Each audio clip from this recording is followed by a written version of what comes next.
If you're a dog trainer who is struggling to convert your leads into paid clients, then you are going to get immense value from this video. Because after speaking with hundreds of dog trainers and generating over $3 million in additional revenue for our dog training clients, I have found that there are simply just two things that all of our best performing clients have in common. And it has nothing to do with their sales skills, has nothing to do with the area they live in or the offer that they have. It's actually a very simple concept that is just easily overlooked. And so in this video, we are going to cover what these two core principles are. And my hope is that by the end of this video, you'll be able to implement what I teach you. It's going to cost you nothing in your business, and you can literally start doing it as soon as today, and hopefully double or triple the amount of leads that you close. With that said, if you don't know who I am, my name's Elijah. I'm the owner of IH Pet Marketing, where for the last 3 years, we've been working exclusively with dog trainers to help them get more clients in their business. We've generated over $3 million in additional revenue for our dog training clients. So we absolutely know what we're talking about here. All right, so with that said, let's go ahead and dive into the video. So the two things our best performing clients all have in common is that one, they respond to their leads quickly, and two, they follow up with their leads persistently. And this might seem obvious on a surface level that you should do this, but that's also why it's so easily overlooked. Most people completely skip this and go straight into wondering what the silver bullet solution is. Like what's the perfect words I should say on a sales call, or what's the perfect offer I can have to start closing more leads. When in reality, it doesn't matter how good you are at sales. If you take 3 days to call your leads back, you are going to get much worse results than the person who sucks at sales, but takes 5 minutes to respond to their leads and call their leads back. Wondering how to, so before you start questioning your sales script or if your offer is good enough, first dial this in. Make sure you're responding to your leads quickly and following up persistently, because this is where 80% of your results are going to come from. If you don't have this in place, your business will suffer greatly.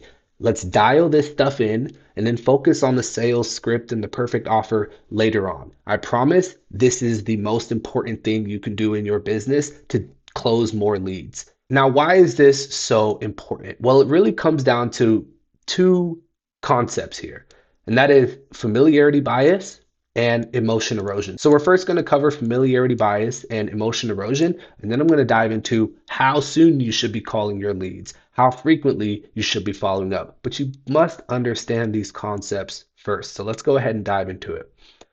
The first one we have here is familiarity bias, which is basically just a cognitive bias that we all have, where people tend to choose things that are familiar to them over things that are not, even if the alternative option seems better or is cheaper.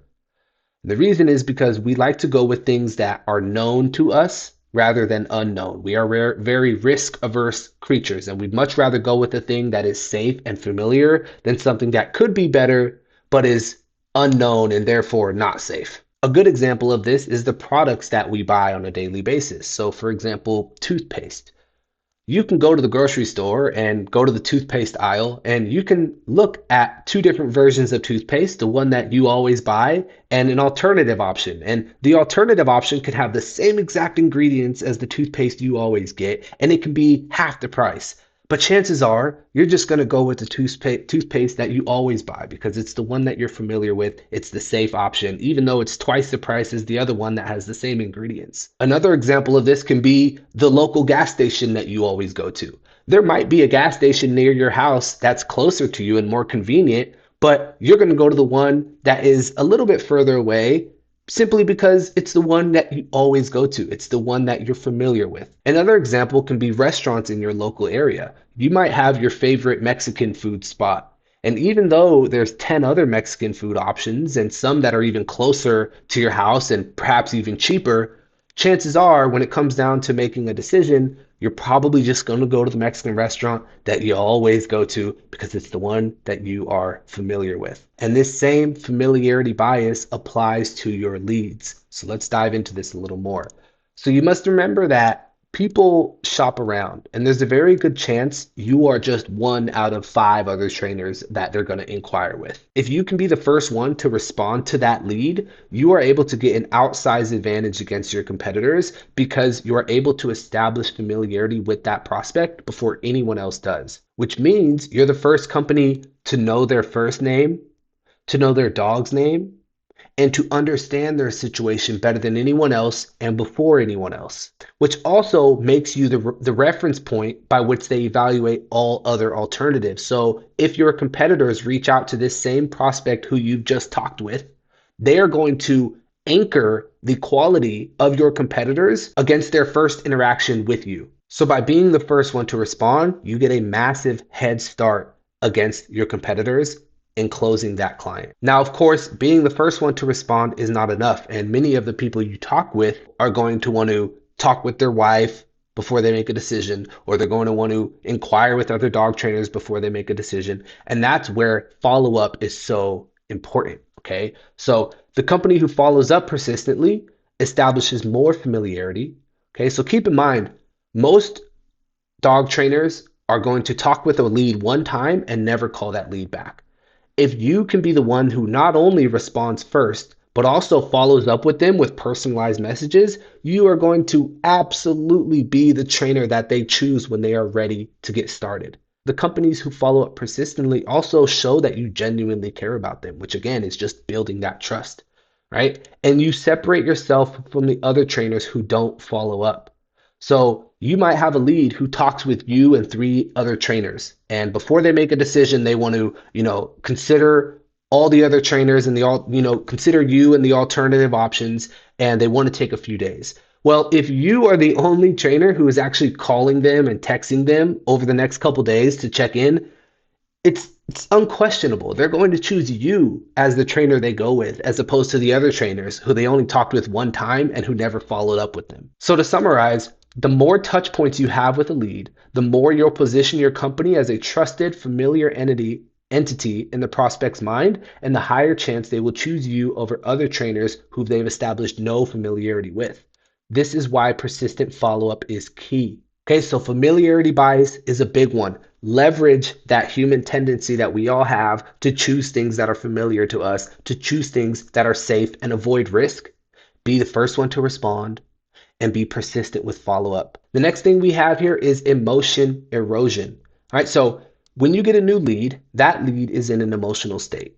They've recognized they have a painful problem, and those pains and problems have a lot of negative emotions associated with them. Emotions are the driving force behind the action. And without emotions, your lead will not take action. So when you get a lead, that lead is in a painful state. That painful state is what is driving the action. If your lead was not in pain, they would not act. So you can leverage this emotion to get the lead to do what's best for them, which is getting training and solving their problem. But the problem with emotions is that they come and go very quickly, which means the longer you take to respond to your leads, the more their emotions will subside and the less likely they will convert, because the primary force that gets them to take action, which is emotion, is diminishing by the hour.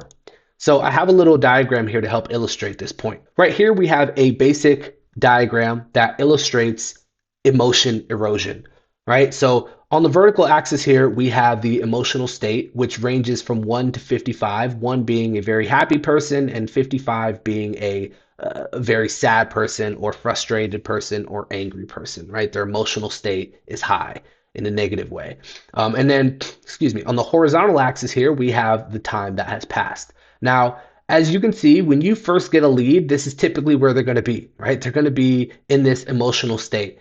As time passes, their emotions will die down.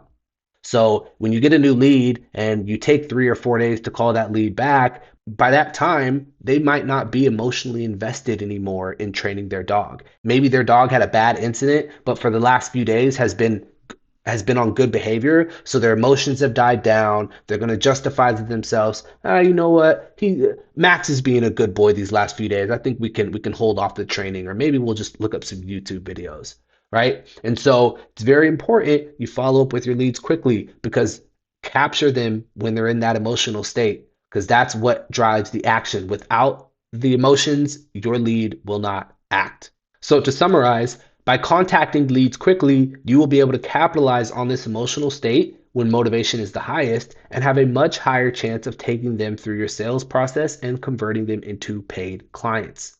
All right, now there's more to this, and that is action threshold. So every dog owner will require a certain degree of emotional pain before they take action. So to go back to this diagram here, I have this arbitrary action threshold here. Of course, this is just a model for how to think about emotions, specifically with your prospects. And every human is going to be a little different. Like some people will not require that much painful emotions to take action because they're more logical thinkers and they know they need to get this done. And then some other people won't be very logical and they'll be very emotional based, where it's like they need to be in a lot of pain to actually make the decision. So everyone's going to vary a bit on this with this orange dotted line and what their threshold is for taking action. But the cool thing is that the same way emotions can die down quickly, they can also be resurfaced just as easily. So let me open up this other diagram here to help bring this point home. Right, so this looks very similar to what we just looked at, right? You have the emotional state on the vertical axis and you have the time passed on the horizontal axis here. And then we have our orange dotted line, which represents our action threshold. Everything in the red, people won't take action. Everything in the green is when they're in enough of a negative emotional state to take action, right? And as you can see, as time passes here, the emotions die down and they fall below the action threshold, right? Where they're no longer willing to take action. But the cool thing is that by persistently following up with leads using clever, personalized messaging, you can reignite your leads' painful emotions and meet their emotional threshold, prompting them to take action. And that looks something like this, right? So you can see over time, their emotions, their negative emotions regarding the issues with their dog have died down. But when you text them or follow up with them the following day, hey, Elijah, you reached out to get training for your dog Murphy, but we haven't heard back. Like, what changed? Or, hey, Elijah, any progress with Murphy's training? What you're doing is you are asking questions in a way that reignites those negative emotions that I felt a couple days prior when you and I first spoke. And by you following up and checking in and kind of nudging me, you can bring me back up to this emotional state above the action threshold where I'm more willing to take action now because you've kind of reignited those negative emotions through clever questioning and through persistent follow up. Because you have to remember, people do not want to spend thousands of dollars on training. They don't want to spend hours of time on training. If they didn't have to do it, they wouldn't. Meaning, if left to their own devices, people will find ways to cope, suppress, or justify why they don't need the training and avoid taking action at all costs. Which is why it's so important for you, the leader in this relationship, to guide them towards doing what's best for them, even if they don't want to. So remember, this person reached out to you because they have a painful problem which they cannot solve without your help, which is the reason they reached out to you in the first place. So respond to your leads quickly and follow up persistently. You literally have the power to completely transform this person's life and relationship with their dog. Now, the next question you're probably asking yourself is, okay, Elijah, I understand that following up persistently and responding quickly is important, but how fast should I respond to my leads and how persistent should I be? Before we get into that, let's quickly summarize what we've covered. So we've covered familiarity bias and the human tendency to choose what is familiar to them because it's a safer option than what is unfamiliar to them.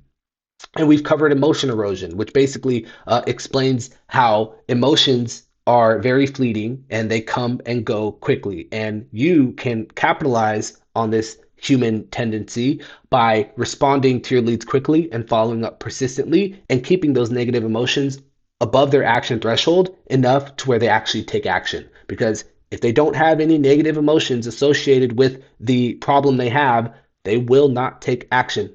It is the driving force behind the action. All right, now, how fast should you respond to your leads and how persistent should you be? So this is a follow-up system we've created for all of our dog training clients, and this thing is an absolute beast. If you'd like to have this doc, just leave a comment and I will get in contact with you and I can send this to you, okay? So what's going to happen is you're going to get a new lead who opts in via a form or a phone call, right? And they're going to follow up and they're going to go into this follow-up system. First thing we need to do is make sure we are contacting our lead within 15 minutes after the lead was captured. Ideally, you call them back within 2 minutes, right? The faster, the better. But really, you should try to keep it at least 15 minutes or less when you get a new lead.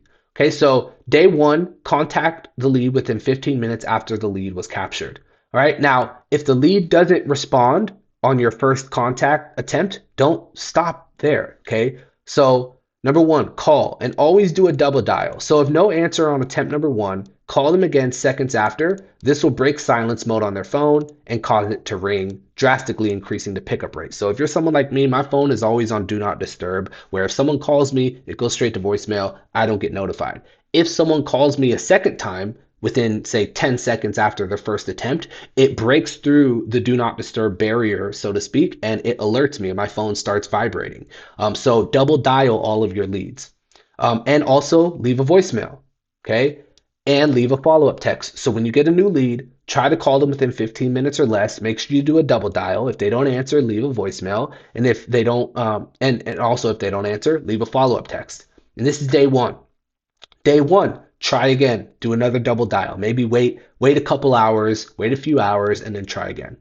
Day two, double dial, leave a voicemail, leave a follow-up text. Day two, do the same thing, try again. Day three, double dial. Day three, double dial again. So at this point, it's been 3 days and you've made roughly 6 to 8 call attempts. You've left a couple voicemails and you left a couple texts. And then day four, where it says add to nurture sequence stage, this is something that we specifically do for our clients. Basically, it's just an automated follow up sequence where for like 6 weeks long, this where for about 6 weeks long, the prospect will get a series of follow up texts, basically prompting them to respond and get started. So anyways, I just wanted to share this with you quickly just to kind of give you an idea as far as like how quickly you should respond and how often and how persistent you should be in follow up. Now, if assuming you don't have this kind of automated nurture sequence in place, at day three, you shouldn't stop. By day 4, 5, 6, even by day 30, you should continuously check in with your leads. Now, it's like after day three, at this point, you've already contacted them a lot. You've left voicemails, you've left texts. If they haven't been responsive at all, just give it a few days, leave another follow up text, wait another week, leave another follow up text, wait 2 weeks, leave another follow up text, and just, kind of slowly taper it down. And if after the 10th attempt they haven't responded, just call it a cold lead and move on to the next. For the most part, though, as long as you're following just this part here with day one, you're going to have massive success. Okay. By just responding to your leads quickly and leaving a couple voicemails, leaving that follow up text, you're going to get a really good response rate from your leads. So that's it for the video. I really hope you got some value from it. And I promise if you apply what I've suggested in this video and you respond to your leads within 15 minutes or less and you follow up with them persistently, you will close way more leads and make way more money in your dog training business. With that said, if you'd like to consider working with us, I'll go ahead and leave a link in the description of this video. You don't have to click it. It's up to you. Just be aware if you do click it, it's going to take you to a video of me pitching my services to you. So if you don't want to get pitched, don't click the link. It's not a problem with me. Otherwise, I'll see you guys in the next video.